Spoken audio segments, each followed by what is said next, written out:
Well recharge structure కనుక కట్టుకున్నట్లయితే మీ బోర్లు ఇలాంటి నీటి ఎద్దటి సమయాల్లో మీకు అది నిండుకుండలాగా పోసే అవకాశం ఉంటుంది. అది మనం చేయకుండా, రైతులు చేయకుండా మా భూమిలో నీళ్ళు సరిగా పోయట్లేదు, వేరే వాళ్ళు పక్క పొంది బోర్ వేశారు, సో తక్కువ అంతకుముందు బాగా పోసేది ఇప్పుడు పోసలేదు అంటున్నారు.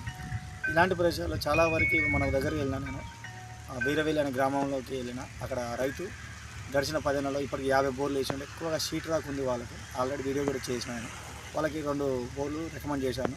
తక్కువ డెప్త్లో 60 నుంచి 70 ఫీట్లకు ఒక పొర వచ్చి వాటర్ వచ్చినాయి.